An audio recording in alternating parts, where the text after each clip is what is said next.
सकल भक्तजनानां अस्मिन् देवालय अभिवृद्धि सिद्ध्यर्थं श्रीमन्नारायण कृपया वार्षिक नवान्विक कलश आत्मा सिद्ध्यर्थं बुद्ध्यर्थं अभ्युदयार्थं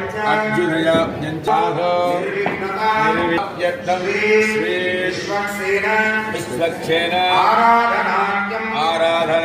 आचार्य మరి అభిషేకం అనేటువంటిది గర్భాలయంలో ఉండేటువంటి స్వామి సూర్యుని యొక్క కాంతి లేక అంతరాలయంలో వేసి ఉంటుంది. అయినప్పటికీ కూడా గర్భాలయం చక్కగా సూర్యకాంతి ఉపశమనం కష్టాల నుంచో ఆనందం నుంచో